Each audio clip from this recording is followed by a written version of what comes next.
When asked to describe myself the other day, I replied with friendly, overthinker, and an urge to remain present in the moment. If I could, I would literally marry my phone.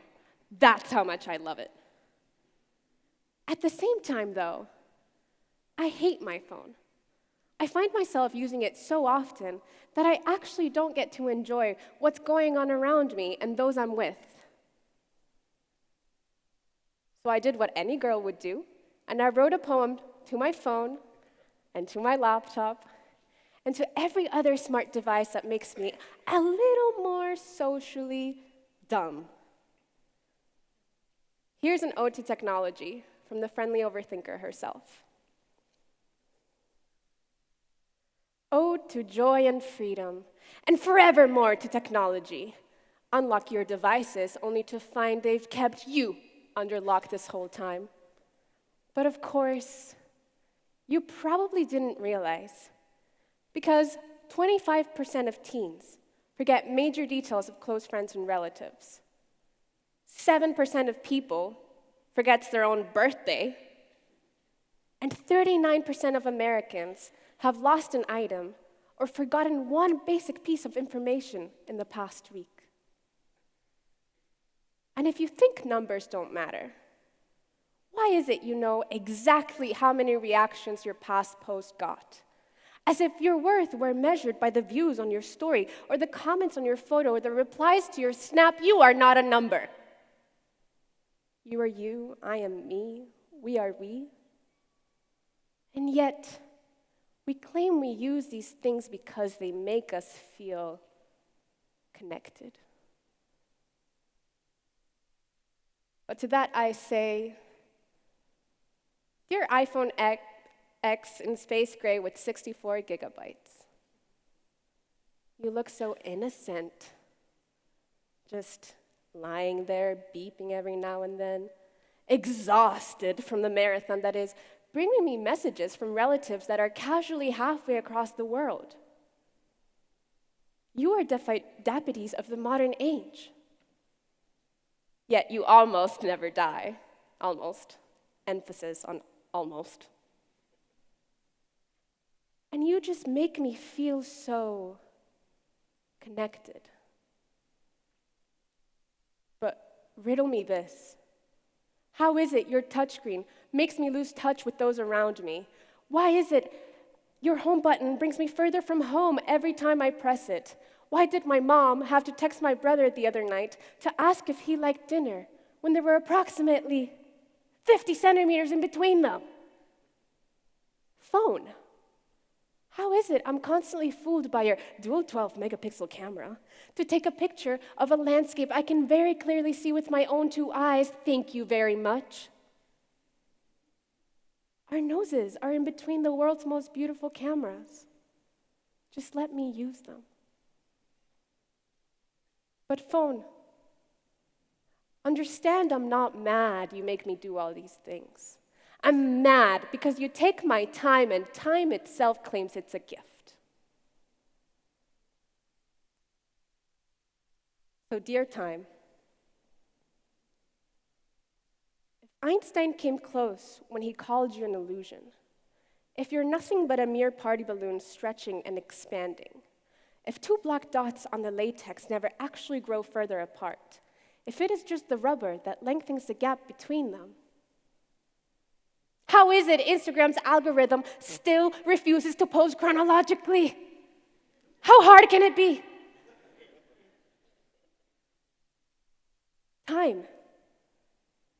What existed before you? How could you have been born in an instant when the very word suggests you were already present? Why does Facebook let me post backwards in time? I guess people question when you'll end, but never when you started, because they fail to understand the bitter irony of the phrase "since the beginning of time."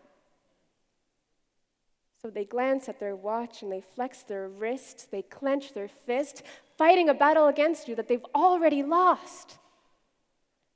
Just like their Snapchat streak, but don't tell anyone. Because the sun will rise at 6:42 tomorrow morning, and it will set at 8:06 tomorrow night, while you sit on your white dwarf star, watching us waste you away on our smartphones. Did you know that the average user picks up their phone 1,500 times a week? It's approximately 3 hours, 16 minutes every day.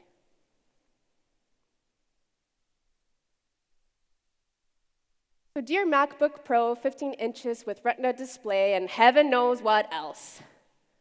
What's up with you? You're like so sleek, so fresh. You're basically the Zac Efron of computers because, whew, wow. And you just make me feel so connected. But tell me, dear laptop, we run diagnostics to see why we've lost Wi-Fi connection. Why can't we do the same to see why we've lost real-life ones? Why is it every time I write, ha ha ha, OMG, Susan, I am dying? I literally look like this.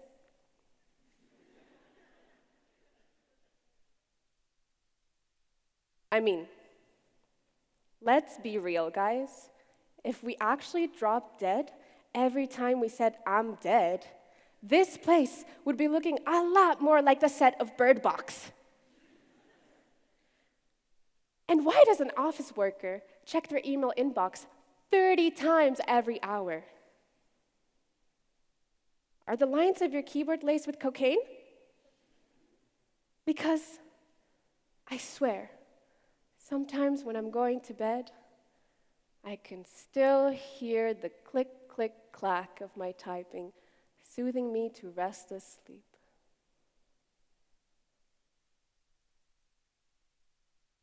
So dear anyone that's still listening to me and beating the human average attention span of, wait for it, 9 seconds?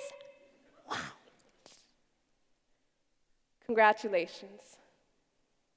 But to this I say, next time you post, let the notifications just wash over you.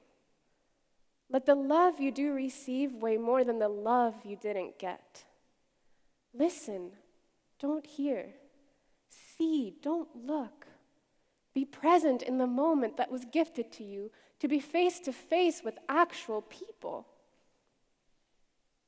Because who cares if Jimmy Van Houten, your 7th grade boyfriend, didn't like your updated profile picture? You look hot, girl.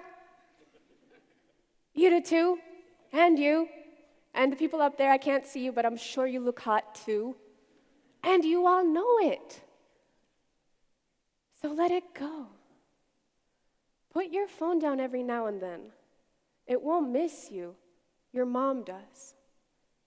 Say the first I love you face to face. No screen will give you butterflies the way that can. Write a letter by hand. Don't type it. Feel the pen touch the paper, and I promise it will touch your heart.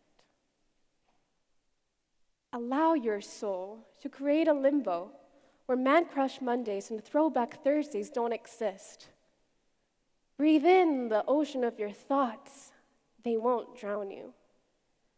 Dip your toes in the ever-flowing river of your feelings. They won't flood you. Let your mind crave a space without notifications. It'll be scary, but it'll be worth it.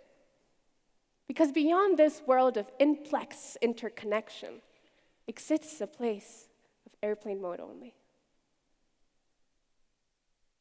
So be part of that 75% of teens that don't forget major details of close friends and relatives. Become that 93% of people that remembers their own birthday. And try to remain in that 61% of Americans that haven't forgotten or lost anything in the past week. Except perhaps lose your laptop on purpose for a while. Look, I may be wrong, but maybe, just maybe, all we have to do to actually connect is simply to disconnect. Thank you.